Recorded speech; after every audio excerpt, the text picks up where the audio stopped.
And are you ready, Susan? Yes, sir. Get to go home then.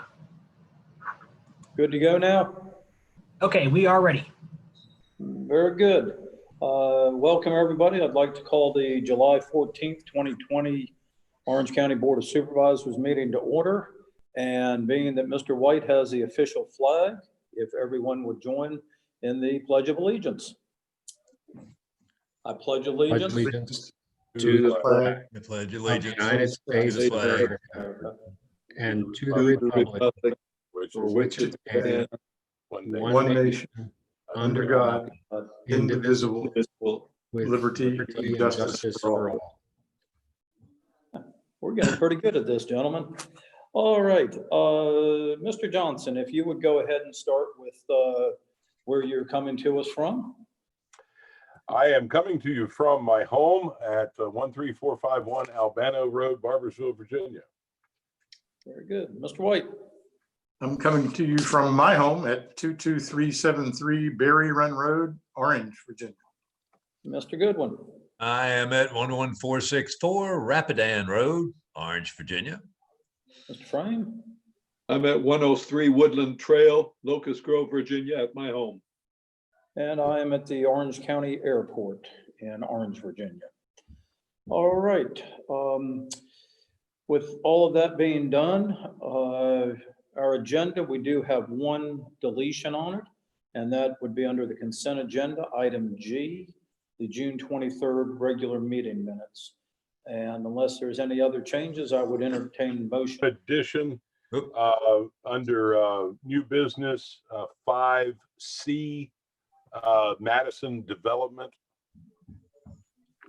Very good, sir. Any other changes?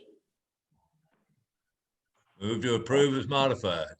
All right, second. Second. All in favor? Aye. Opposed? Passes unanimously. All right, we have no special presentations or appearances. Move to approve consent agenda. All right. Seconded. All in favor? Aye. Aye. Opposed? All right, consent agenda passes. Item 5A, new business, proposal to upgrade for E911 system. Ms. Amos.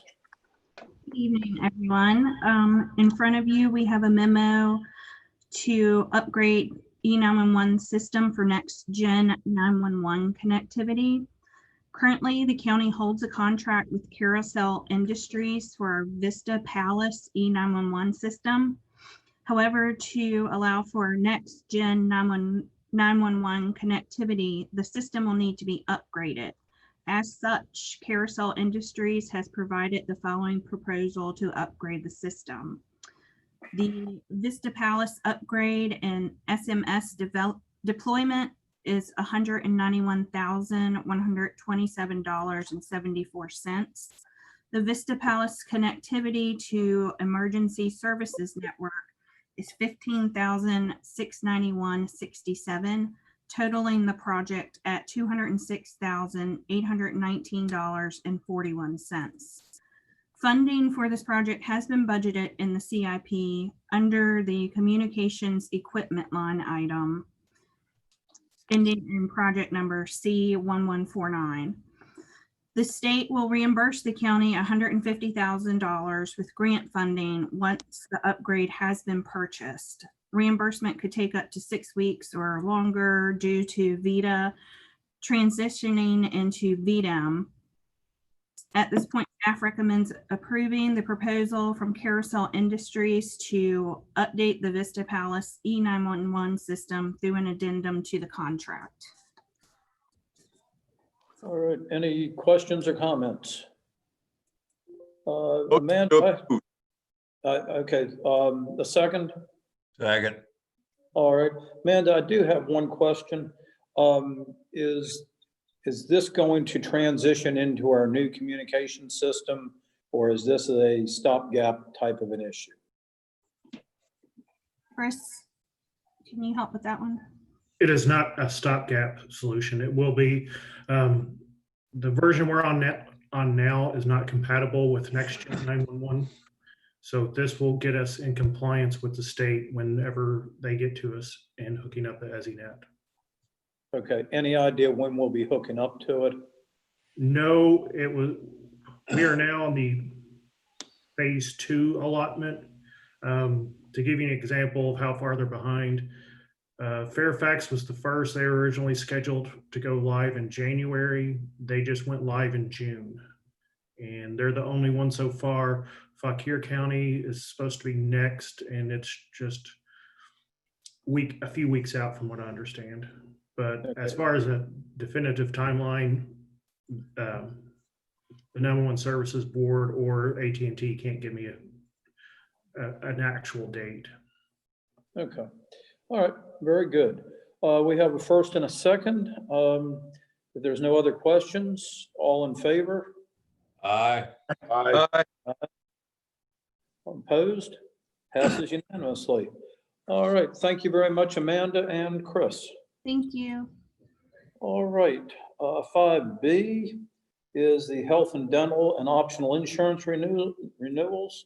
Ms. Bailey, Brenda Bailey. No, I'm sorry. Glenda. Yes, it's GB. Having your packet an info and some supporting information regarding the renewal of our health insurance and other benefits for the upcoming year.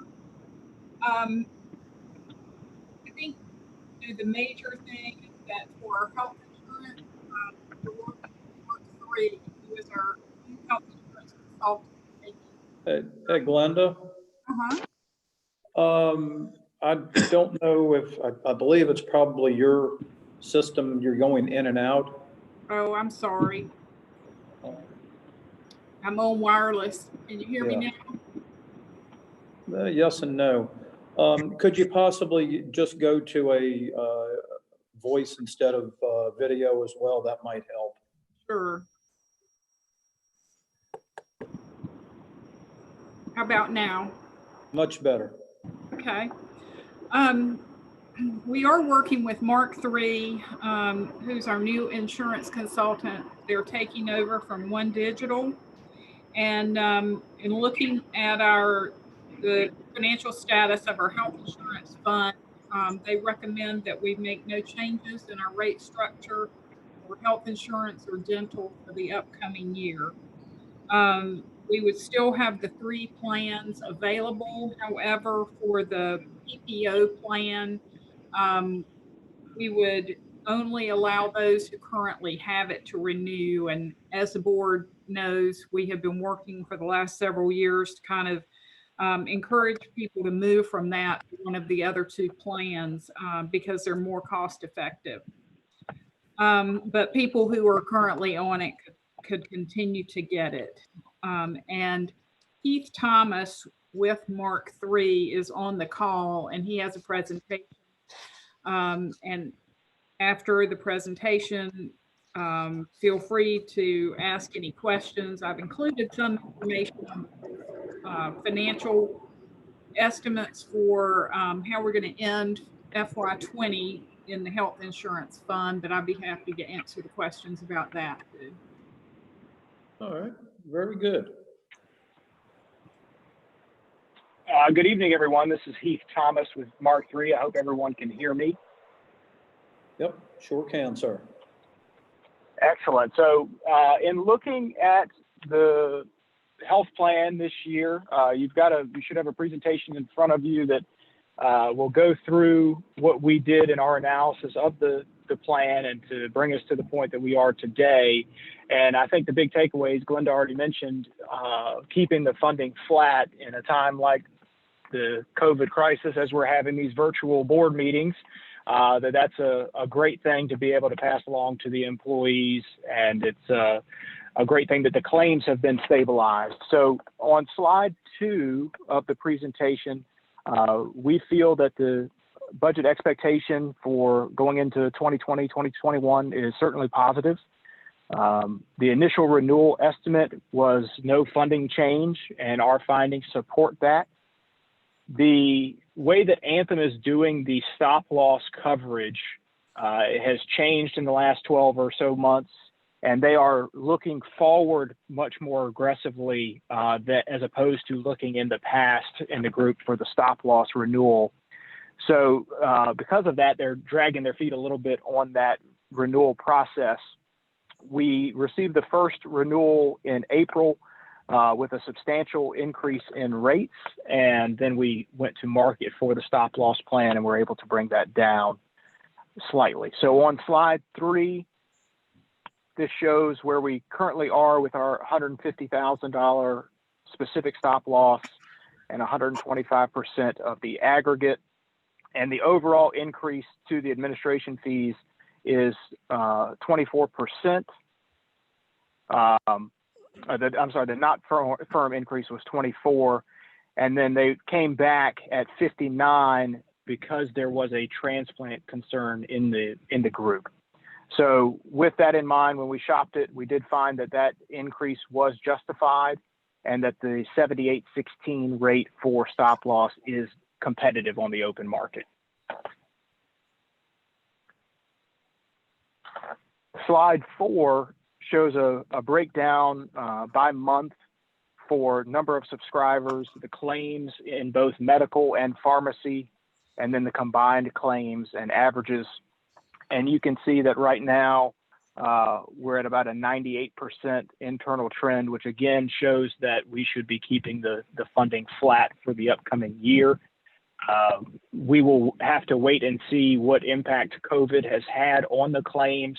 Obviously, there's been some employees who've certainly had issues seeking treatment as a lot of doctors' offices were closed.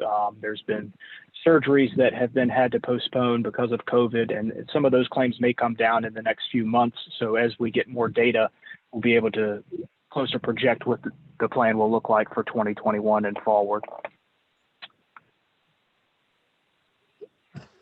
So the renewal calculation on page 5 shows, again, just a different viewing of a rolling 12 months from May of 19 to April of 20.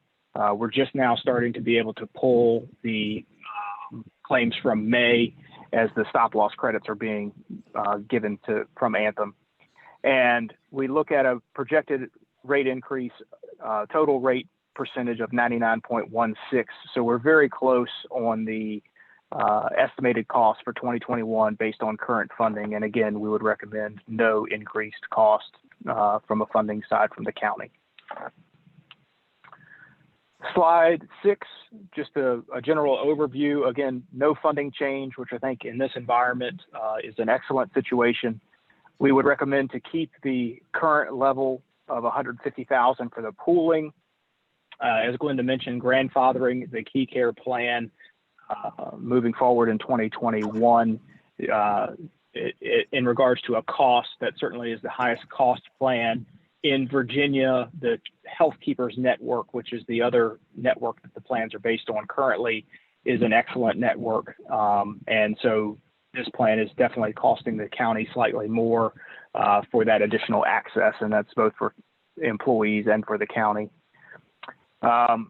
We are going to examine a balancing strategy between the county and the schools. I know there was an effort to get some of those tiered rates to be the same in the 2019-2020 year, and we're going to continue to work towards that goal. We have requested additional data from Anthem so that we can appropriately justify if that makes sense for both county and schools. We anticipate to have that data sometime in the next 45 to 60 days and can certainly start working on that as we work towards the goal of balancing those for the 2021-2022 plan year. In regards to a summary of the other benefits for page 7, open enrollment is scheduled for the county from August 3rd to the 14th. The dental and the vision plan have been renewed at no increase to the employees. So all of the core benefits, health, dental, and vision at no increase. Mark III will be implementing a new suite of products that includes a replacement of the current standard carrier, disability, critical illness, and accident, as well as adding 3 new plans, which are the hospital indemnity, cancer, and life policies. We will we were just talking with the county today, talking with Glenda. I think there's an opportunity to save some additional funding on the hybrid disability and the employer paid long-term disability for those Plan 1 and Plan 2 members in the VRS. And so we'll work towards that. And it also will ease some administrative burden from the county's perspective. Are there any questions that I can answer in regards to the benefits, the way things are trending, or what we're seeing in the market? Doesn't sound like we have any questions at this time. Thank you very much for the presentation. Absolutely. It's been a good year, and we look forward to a continued partnership. Okay. Thank you very much. All right. Moving right along, item 5C. Mr. Johnson, the development in Madison County that they're considering. Tim, do we need a vote on that last item yet? Ted, do we need to? Yeah, I think we would like a vote. We do have a preferred motion. It's not absolutely essential, but we'd like your endorsement. So moved. Okay. Second. And I would just, out of curiosity, I'd like to hear the proposed endorsement. The second, accept the recommendations as out.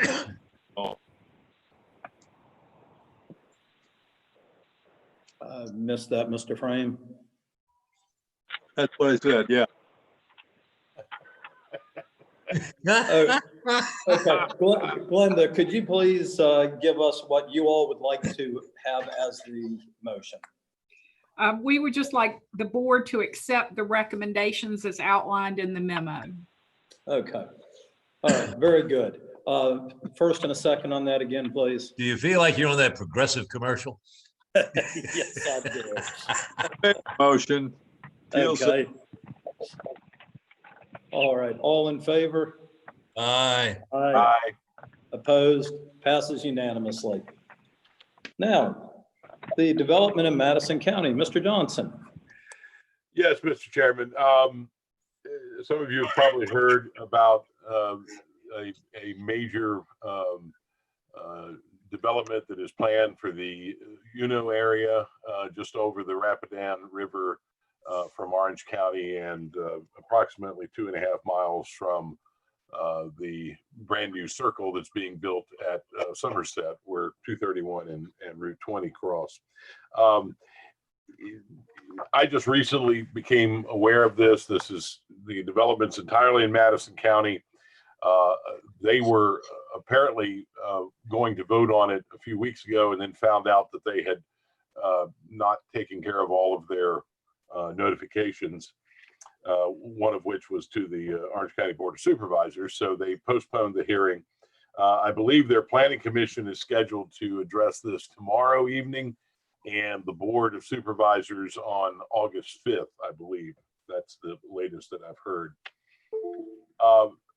Many Orange County residents have approached me with a lot of concerns about this development, particularly that they feel it's being rushed through and not enough time has been given for the citizens to sort of become aware of it and educate themselves on it. So what I would request is that staff could draft a letter from the board. It could be signed by the county administrator. I don't think that's terribly important, but basically from this board to the Madison board saying we would appreciate you perhaps postponing this and to give ample time for the citizens of both Madison County and Orange County to educate themselves on this and be able to respond better to this. So I would hope to be able to work with staff on putting that letter together. I don't have words off the top of my head, but it would be something to that effect. Very good. Just a consensus of the board. Everybody agree with this? Yep. I'm okay with it. I just wondered, is there this condition of significant impact to our residents? It Well, could be traffic. Yes, I mean, it's certainly going to be a lot of traffic through Orange County. Okay, all right. Yes, and of course, it's also going to be again, it's across the Rapidan River, so the people who are living on the Orange County side of the Rapidan River will definitely be impacted. But the primary public issue is going to be traffic for Orange County. And it's more importantly than just being a large development, it's more of a venue rather than a housing development or something. Is that not correct? Correct. This will be an event venue. There will be weddings and concerts and overnight camping and those types of things. It is not a housing development. I'm sorry if I left that impression. Yeah. Okay. Yep. In that case, I guess the county attorney and county administrator can work with you on that and get it taken care of, sir. All right. Thank you, sir. Yes, indeed. All right. Item 6, old business, the CARES Act funding. Mrs. Bradley. Yes, as you know, we've been working on a CARES Act budget. The initial funding that we got from the state was based on our population and was of an amount, it was about $3.2 million, and that required us to have a public hearing prior to appropriating the funds. But we prepared the attached spending plan, and we bring it to you tonight just to get your endorsement on these areas that we're trying to address with our CARES Act funds. Mr. Voorhees has divided it into 4 real sections: direct county response, individual and family assistance, business and community partner support, and broadband access emergency projects.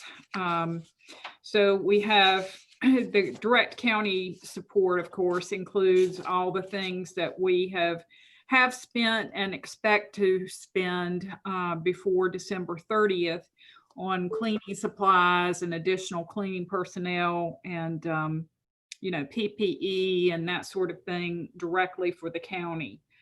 As far as individual and family assistance, we propose to allocate about $100,000, and we would work with social services to identify folks in the community with needs for rental and utility assistance.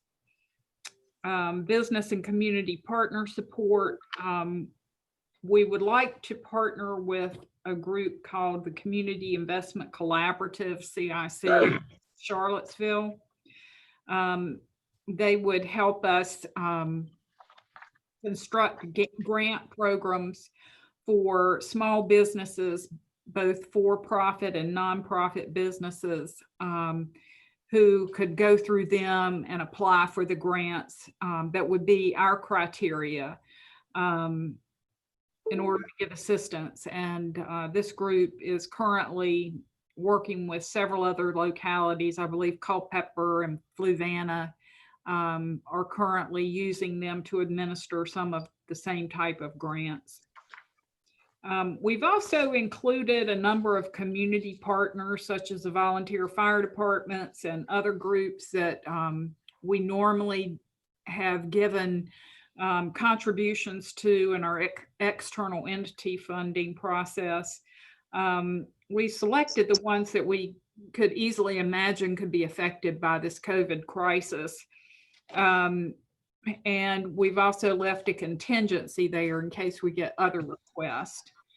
In addition to that, we've made allocations for the 2 towns, and we based that on the same population estimates that the state used to provide our funding. And we've also allocated $500,000 for broadband expansion, with the key there being anything we spend that money on needs to be up and running by December 30th, according to the rules of the CARES Act. And I just want to point out that there are the CARES Act money, we did get the one lump sum from the state, but we've also received some money through the Department of Health and Human Services, and we received some through the FAA. And each little piece seems to have maybe some different rules. So we've got to be really careful as we go about spending this money. And the next item on the agenda will be an agreement that Stephanie and Tom worked up to use to basically have a memorandum of understanding with the towns. And this agreement could be used with some of our external entities to make it clear what the expectations and the requirements are for the funding, because we could, potentially be in a situation if we don't spend it in accordance with the requirements of needing to pay it back. So are there any questions on any of this information or anything I've left out? No. I'd just like to say, I'm glad to see that as much thought has gone into this process as it has, because I know there's other jurisdictions that have found themselves in a bad situation because they didn't plan quite as well as what staff has done. Thank you. Okay. Well, if there's nothing more under this, thank you very much, Glenda, and we will move on to 6B, which is memorandum of understanding with the CARES Act. Well, Stephanie. I do have a motion. Sorry, I do have a motion Okay. that we would love to have adopted. I will make that motion. You want me to read it? Sure. To endorse a general spending plan as outlined in the attachment. In addition, the county administrator is hereby authorized to execute related documents, contracts, and agreements to facilitate spending funds in accordance with the federal requirements and to transfer funds within categories as conditions change and the impact of COVID-19 on the needs of the community become clearer. All right. Second. Second. All in favor? Aye. Aye. Opposed? Passes unanimously. All right. Thank you very much, Glenda. Thank you. All right. The memorandum of understanding, Stephanie. Good evening, everyone. As Glenda mentioned, this past June, the county executed an agreement with the state for our CARES Act funding. And I worked with Tom to essentially model a draft memorandum of understanding, in particular to be used for the two towns, the town of Orange and the town of Gordonsville, as well as any other nonprofits or any other associations that we feel need to have the funds dispersed to. And we modeled what the guidelines that the state put out, essentially to transfer liability off of us into them and to make sure that they fully understood the conditions of the funding. So at this time, I would just ask that you approve us to execute this with the town of Orange and the town of Gordonsville and any other third-party CARES Act monies recipients as necessary. All right. Entertain a motion. So moved. Second. All in favor? Aye. Opposed? Passes Aye. unanimously. All right. Thank you very much, Stephanie. All right. Department Director, Constitutional Officer reports. Don't see anybody hanging around that looks like they're interested in such. County Attorney's report. Mr. Latchney. No report, Mr. Chairman. All right, very good. County Administrator's report. Mr. Voorhees. Thank you, Mr. Chairman. Just a quick reminder that we're scheduled to have a retreat this Saturday at the Orange County Airport, beginning in the morning. And I look forward to meeting with the board. Very good. Thank you. All right, board comment. I don't know if any of you have seen the recent unemployment numbers. We started out before all this happened with about 11 a week. We zoomed up to about 600 a week in April. In May, we were down to 242 a week. In July, we're still running 60 to 80 a week of new people needing unemployment. So the impact is still pretty severe in the county. Absolutely. All right. Any other board comment? I'd like to just make one that staff across the board has been doing an exceptional job of continuing good services to the citizens of the county and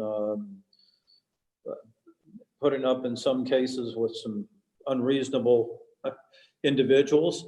So I just once again would like to thank the entire county staff for their fine work. Thank you, Mr. Chairman. All right, yes, indeed. Moving down to item 11 is the informational items. And then 12, appointments to boards, commissions, and committees. Does anyone have anything? I have two. Okay. I'd like to nominate Janice Reilly to the Rappahannock Rapidan Community Services Board. Okay. And your second one? And I'd like to nominate Jim White to serve on the Health Center Commission. And there's no response there. Amazing. I twisted his arm. Right, there's no response.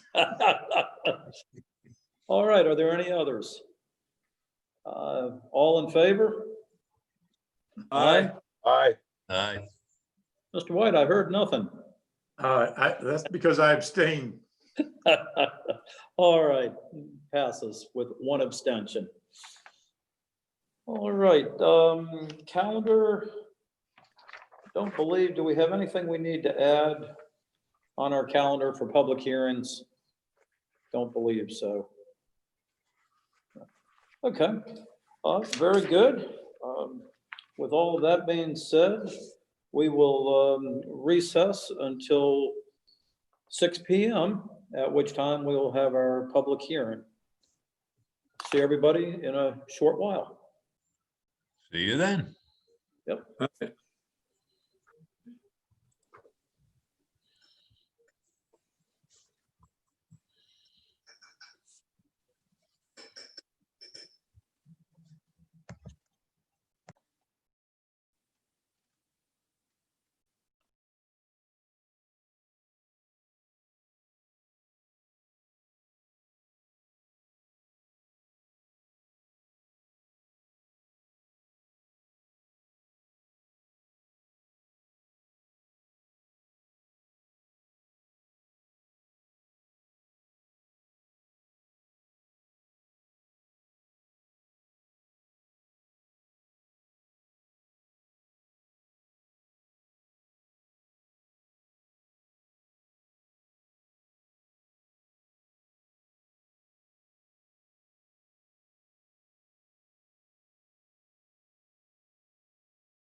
There's two of us.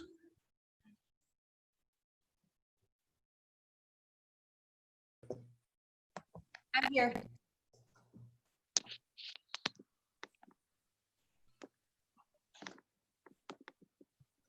Three of us.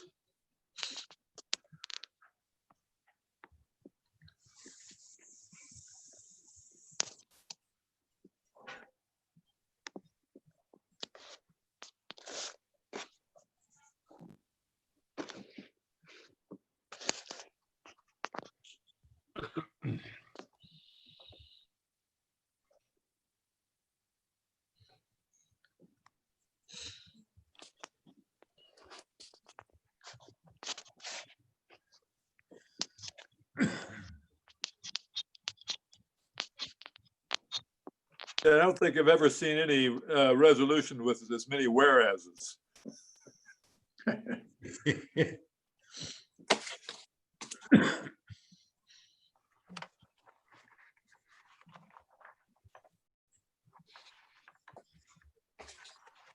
Lawyers get paid by the whereas. Yes, believe they that. do.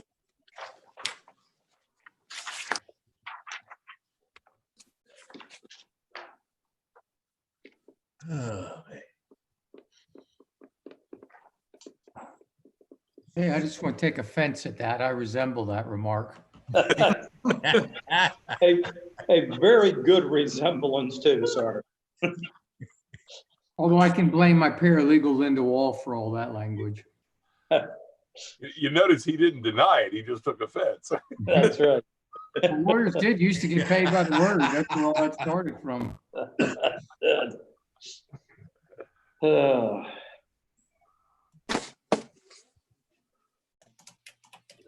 wait.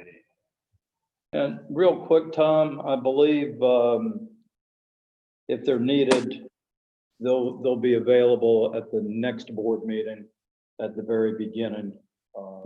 Yeah, I mean, I can't imagine anybody's gonna have an issue. I can't either. And like I told them, I think I'm fairly well versed on what they're doing right there. So. Yep.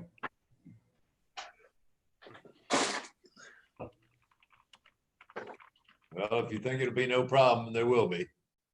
Yeah, well, it's always expected for there to be problems. You just pretend like there's not.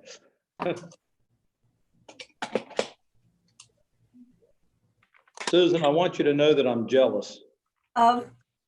You have hair.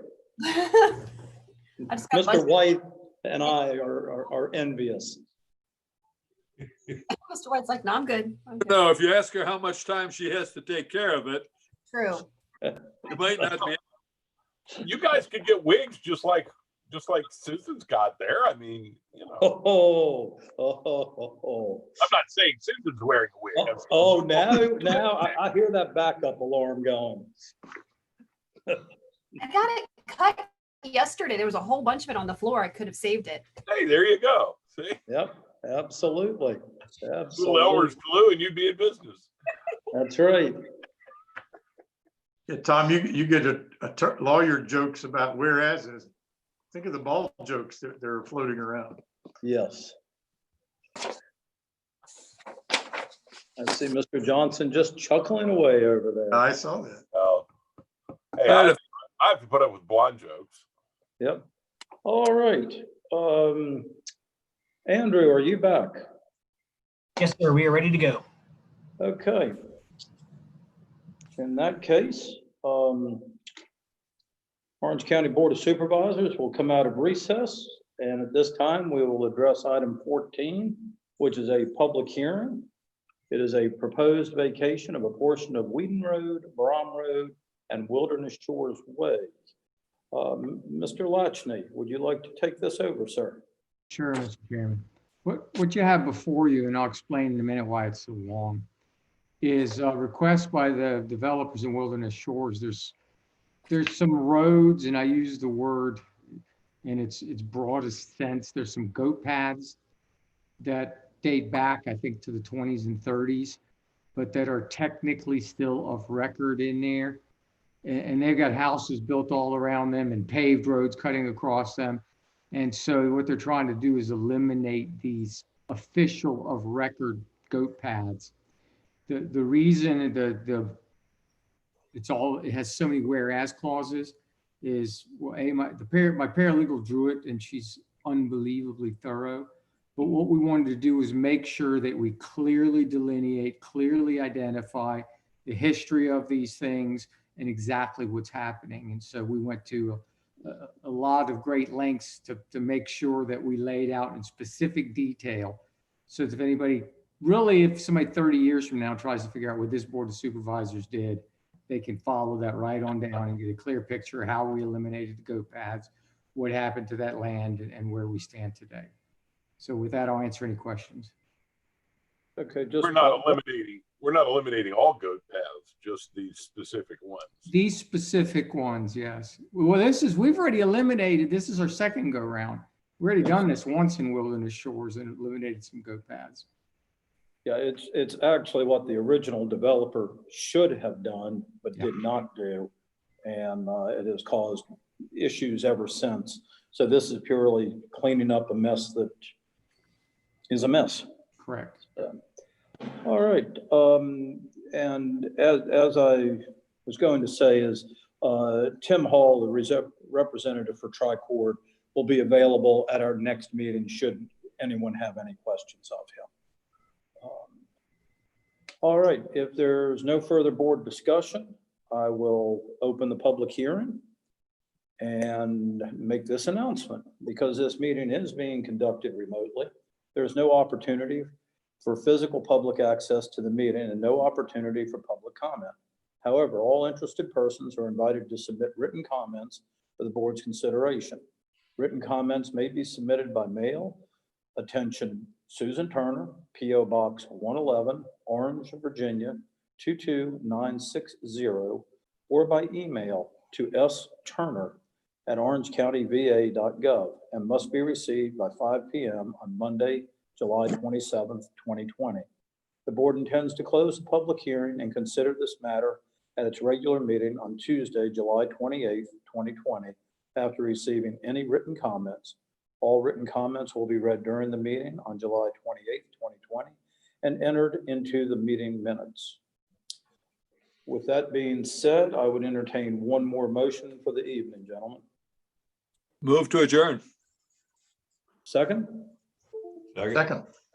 All in favor? Aye. Everyone have a wonderful evening. Good evening, gentlemen. We are adjourned. Good night. See you.